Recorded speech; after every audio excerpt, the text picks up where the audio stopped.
Eu sou Patrícia Izumi e esse é o podcast Licença Poética para Morrer. Quando eu morrer, não quero choro nem vela, quero uma fita amarela gravada com o nome dela. Se você não escutou o episódio anterior, eu vou te posicionar. A proposta desse projeto é falar sobre a morte, quebrar o pudor, se despir. E não é porque eu acho que isso é o certo para todo mundo. É para quem sentir necessidade, como eu sinto, de comungar reflexões sobre essa intercorrência, a morte, que é o único destino certo da humanidade. Quero que o sol não invada meu caixão, para minha pobre alma não morrer de insolação. E o que seria de nós, humanos, cobertos de tantas camadas, se não houvesse a arte? Que a tudo simplifica, não no sentido de tornar raso, mas no sentido de tornar acessível alguns sentimentos entranhados, de maneira possível, compreensível, sem meias verdades. Não quero flores, nem coroa com espinho, eu quero choro de flauta, violão e cavaquinho. Eu não estou dizendo que isso é um caminho linear, pleno, tranquilo, nem único, de viver o luto. Mas se essa proposta te sensibiliza, te atravessa, te inquieta e te movimenta, vamos caminhar junto? Vamos mergulhar, relaxar os julgamentos, se entregar? Nesse episódio eu pretendo honrar a vida de uma mulher pioneira em várias frentes, que reconhecidamente não passou por esse mundo material em vão. Eu escolhi relatos que não são de uma artista, são de uma cientista, mas são manifestações tão artísticas na medida em que cada frase se esbalda de espontaneidade, de saudade, tristeza e redenção. Portanto, o livro que eu reverencio hoje, que reúne esses registros vivos, se chama A Ridícula Ideia de Nunca Mais Te Ver. São fragmentos do diário da cientista Marie Curie, que foi, entre aspas, uma polonesa espetacular que descobriu e mediu a radioatividade e o polônio, tornando-se capaz de ganhar 2 prêmios Nobel, um de física, em 1903, em parceria com o marido, Pierre Curie, e outro em química, em 1911, sozinha. Esse segundo prêmio ela ganhou sozinha porque o marido havia falecido tragicamente atropelado por uma carroça, aos 47 anos de idade. Na época, ela estava com 38 anos e o casal já tinha 2 filhas, sendo a segunda com apenas 14 meses. Então, a partir de um histórico de muitas lutas, de determinação para provar sua inteligência num ambiente cruel e machista, somado ao luto do amor de uma vida, existem várias biografias, documentos, livros, filmes e o próprio diário de Marie Curie, que foram tentativas domésticas e poéticas de superar a dor. Essa obra foi organizada pela escritora espanhola Rosa Monteiro, que se identificou imediatamente com o percurso de Marie Curie, uma vez que ela, Rosa Monteiro, também tinha percorrido a morte do marido a partir de um câncer. Então é um livro que parte de uma história singular de Marie Curie, das questões sociais e afetivas entre homens e mulheres e se entrelaça com a elaboração do luto da escritora. Foi como descreveu a psicanalista Maria Homem no seu canal do YouTube. Esse livro foi praticamente um prólogo da Rosa Monteiro ao diário de Marie Curie.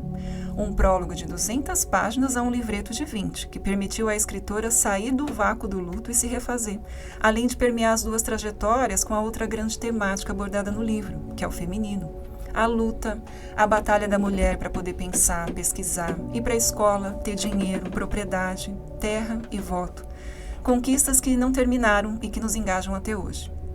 Sobre a cientista Marie Curie, Rosa Monteiro ressalta: Marie não foi apenas a primeira mulher a receber um prêmio Nobel e a única a receber 2, mas a primeira a se formar em ciências na Sorbonne, a primeira a se doutorar em ciências na França, a primeira a ter uma cátedra. Foi a primeira mulher em tantas frentes que é impossível numerá-las. Também foi a primeira mulher a ser enterrada pelos seus próprios méritos no panteão dos homens ilustres de Paris, numa sociedade em que as atividades intelectuais e as responsabilidades públicas eram reservadas aos homens. Como se essas desigualdades já estivessem superadas no mundo contemporâneo. Eu, Patrícia, eu comprei esse livro há muitos meses e aí eu comecei a leitura, mas naquela oportunidade não me cativou. Não era o momento. A leitura não me conquistou à primeira vista e aí ficou meses ali depositado na cabeceira da minha cama. E eu percebi que estava só juntando poeira quando resolvi guardar ele no armário. Semana passada eu fui buscar qualquer coisa no armário e aí esse livro se iluminou para mim. E aí eu me deparei com as partes do diário de Marie Curie que provavelmente eu já tinha lido, mas que não tinha me interessado naquela época. E eu realmente não me lembrava disso, que havia fragmentos tão poéticos, porque afinal eu posso afirmar que no luto a memória não é um dos recursos mais confiáveis. Então eu inicio essa travessia com um trecho do capítulo A Arte de Fingir Dor, de Rosa Monteiro. Apenas em nascimentos e mortes é que saímos do tempo. A Terra detém sua rotação e as trivialidades com que desperdiçamos as horas caem no chão feito uma purpurina. Quando uma criança nasce ou uma pessoa morre, o presente se parte ao meio e nos permite espiar durante um instante pela fresta da verdade, monumental, ardente e impassível.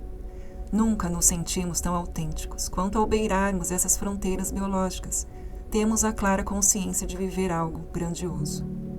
A morte é muito dura, sim, mas também a coisa mais transcendente que lhe acontece. Agora o capítulo A Ridícula Ideia, de Nunca Mais Te Ver. A verdadeira dor é indizível. Se você consegue falar a respeito das suas angústias, está com sorte. Significa que não é nada tão importante. Porque quando a dor cai sobre você, sem paliativos, a primeira coisa que ela lhe arranca é a palavra. É provável que você reconheça o que eu estou dizendo.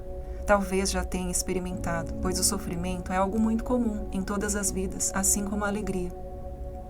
Falo daquela dor que é tão grande que nem parece nascer de dentro, como se você tivesse sido soterrada por uma avalanche. E está tão enterrada debaixo dessas toneladas de dor pedregosas que não consegue nem falar. Você tem certeza de que ninguém vai ouvi-la. Agora que penso nisso, é algo muito parecido com a loucura. A característica essencial do que chamamos de loucura é a solidão, mas uma solidão monumental. Uma solidão tão grande que não cabe na palavra solidão e que não podemos nem imaginar se não estivermos lá.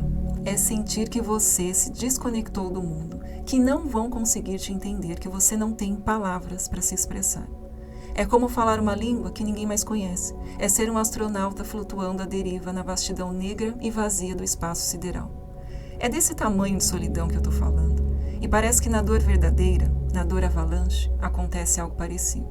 Embora a sensação de desconexão não seja tão extrema, você tampouco consegue dividir nem explicar seu sofrimento. A tristeza aguda é uma alienação. Você se cala e se fecha. Foi o que fez Marie Curie quando lhe trouxeram o cadáver de Pierre. Fechou-se no mutismo, no silêncio, numa aparente frieza pétrea. Estavam casados havia 11 anos e tinham 2 filhas, a mais nova com 14 meses. Pierre havia saído aquela manhã, como de costume, a caminho do trabalho. Almoçou com os colegas e, ao voltar para o laboratório, escorregou e caiu em frente a uma pesada carruagem de transporte de mercadorias. Os cavalos desviaram dele, mas uma roda traseira lhe arrebentou o crânio. Morreu na hora. Por fora, Marie surpreendeu pela sua contenção emocional. Aquela mulher fria, calma, enlutada e autômata em que Marie havia se transformado, dizia sua filha Yves. Mas por dentro, ardia a demência pura da dor. Provavelmente Marie Curie tenha se salvado da ruína escrevendo essas páginas, que são de uma sinceridade, de um desprendimento e de uma nudez impactantes. É um diário íntimo, não foi pensado para ser publicado. Por outro lado, ela não destruiu, conservou. Claro que era uma carta pessoal dirigida a Pierre, um último elo de palavras, uma espécie de cordão umbilical derradeiro com o seu morto. Não me admira que Marie fosse incapaz de se desfazer dessas anotações desoladoras. Dito tudo isso, vamos a alguns trechos do diário de Marie Curie. 30 de abril. Querido Pierre, que nunca mais verei. Quero falar-te no silêncio deste laboratório, onde eu não imaginava ter de viver sem ti. E quero começar me lembrando dos últimos dias que vivemos juntos. Parti para o campo, sexta-feira antes da Páscoa. Era dia 13 de abril. Achei que faria bem a Irene e pensei que ali seria mais fácil cuidar de Yves, sem a babá. No dia seguinte eu te esperava sem ter certeza de que virias. Mandei Irene ao teu encontro de bicicleta, vocês 2 chegaram. Dormíamos enroscados um no outro como de costume. Estávamos bem. Eu temia, com uma pontadinha no coração, sentir-te cansado, mas no entanto te percebia feliz. Eu mesma tinha essa sensação que havia experimentado a miúde nos últimos tempos de que nada mais nos abalava. Eu me sentia calma e cheia de uma doce ternura pelo excelente companheiro que estava ali comigo. Sentia que a minha vida te pertencia. Meu coração transbordava de carinho por ti, meu Pierre, e me fazia feliz sentir que ali, do teu lado, sob aquele sol lindo e diante daquela vista sublime do vale, não havia nada que me faltasse. Isso me dava forças e fé no porvir, sem saber que já não haveria porvir algum para mim. Logo quiseste partir. Eu senti muito, mas eu não podia me opor. Precisavas ir? Eu fiz o teu jantar rapidamente e te foste. Fiquei um dia a mais no campo. Eu não voltei até quarta-feira no trem das 14h20, sob um mau tempo, frio e chuvoso. Queria proporcionar às meninas mais um dia no campo. Como pude estar tão equivocada? Foi um dia a menos que vivi contigo. Fui te buscar na quarta-feira à noite no laboratório e no caminho falamos dos compromissos, estávamos um pouco contrariados, antecipando os aborrecimentos, e eu me perguntava se não teria sido melhor não ir jantar. Era a última vez que eu jantava contigo. Depois, um pouco incomodado por ter falado tanto, eu tentei te ceder a palavra, obedecendo a essa sensação que sempre tive de que o que poderias dizer seria mais interessante do que o que eu mesma diria. Em todas as circunstâncias das nossas vidas, sempre tive essa confiança inabalável em ti, em teu valor. Eu observava o teu rosto enquanto falavas e, mais uma vez, admirava tua bela face, o charme das tuas plantas simples, iluminadas por teu sorriso. Foi a última vez que te ouvi expor as tuas ideias. Tinhas a mesma opinião que eu e sentíamos que havia entre nós um entendimento mútuo, raro e admirável. Talvez tenha me dito nesse momento, já não me lembro, mas quantas vezes me disseste, meu Pierre, temos realmente a mesma maneira de ver todas as coisas, ou frases análogas de cujas palavras exatas agora não me lembro. E eu te respondia, sim, Pierre, nós fomos feitos mesmo para a existência em comum, ou algo do gênero. A lembrança do fim desse último dia me escapa, infelizmente. Não me lembro bem da manhã do dia seguinte. Estava saindo, tinhas pressa, eu estava cuidando das meninas e foste embora, perguntando em voz baixa se eu iria ao laboratório.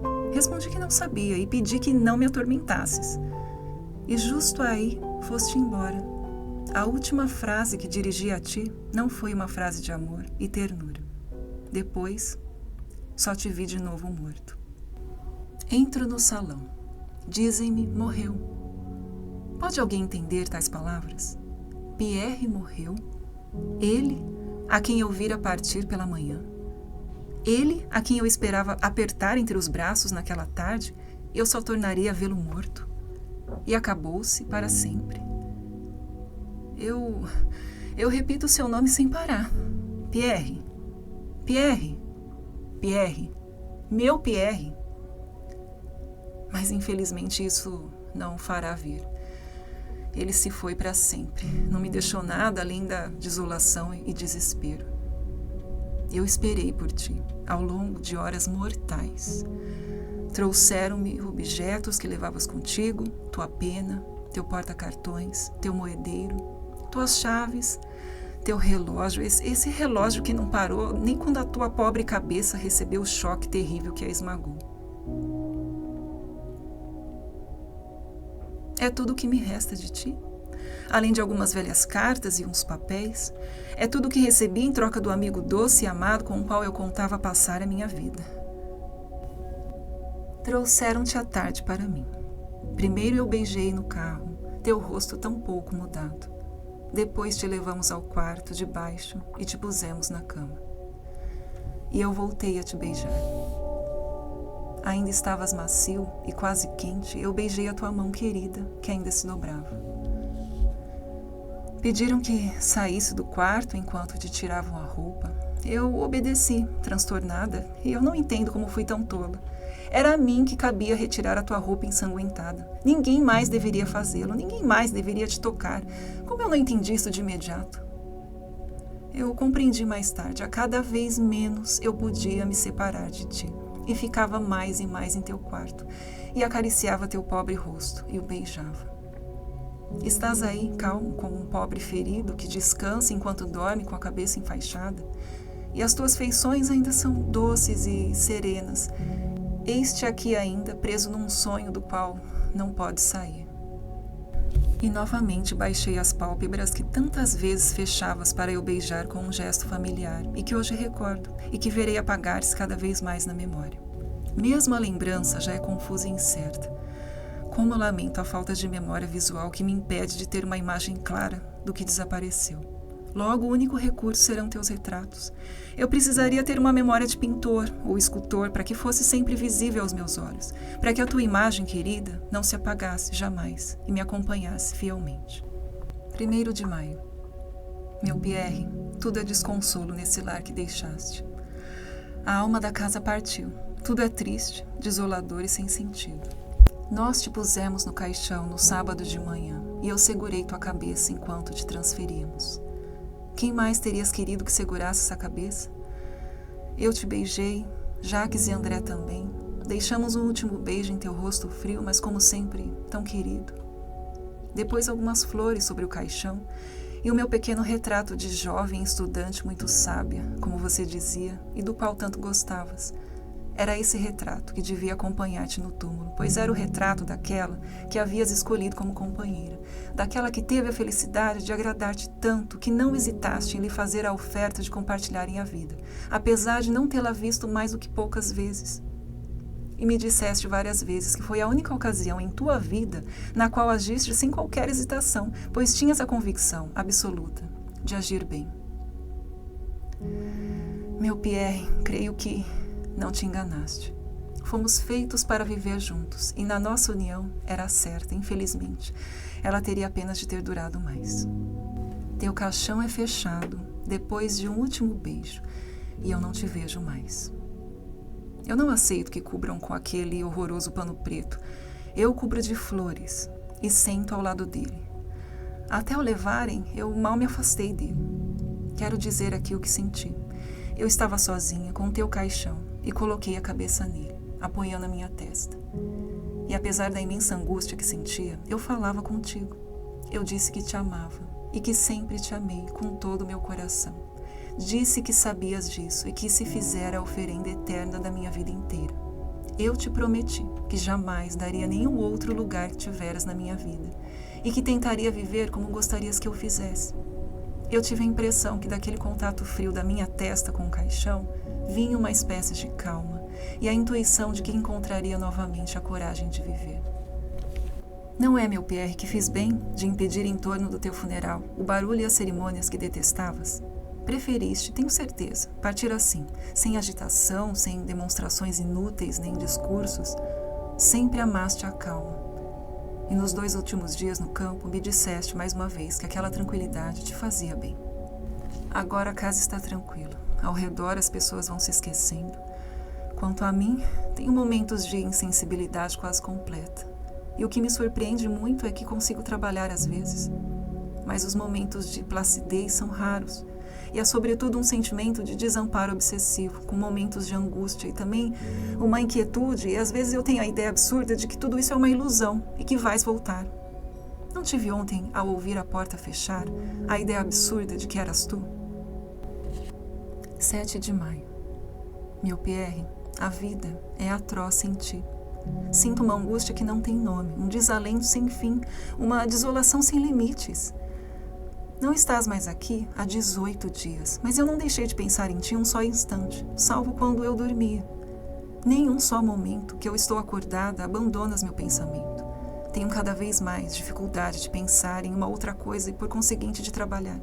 Eu penso em ti sem trégua nem fim. Minha cabeça explode e a minha razão se turva. Não compreendo que a partir de agora eu tenha que viver sem te ver, sem sorrir ao meu doce companheiro de vida, ao meu amigo tão terno e devotado.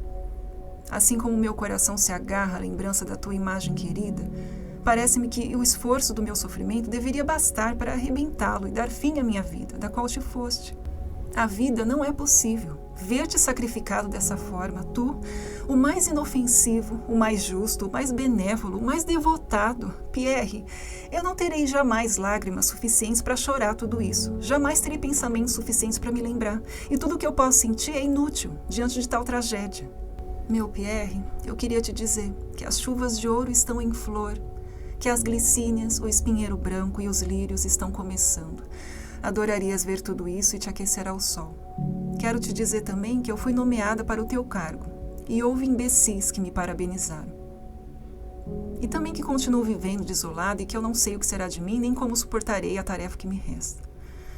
Por vezes parece que a minha dor ameniza e adormece, mas logo mais renasce, tenaz e poderosa. Eu quero te dizer que eu não gosto mais do sol nem das flores. A vista delas me faz sofrer. Sinto-me melhor nos tempos sombrios, como no dia da tua morte. E se não odeio o bom tempo, é porque as minhas filhas precisam dele.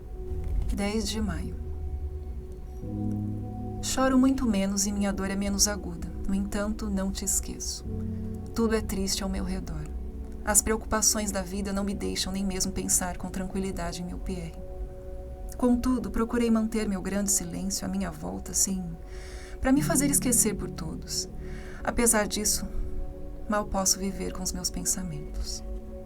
Eu suporto a vida, mas eu creio que nunca mais poderei gozar dela, apesar do que me resta, pois eu não tenho, por natureza, uma alma alegre ou serena, e me aferrava à doce serenidade de Pierre, para dali extrair ânimo, e essa fonte secou.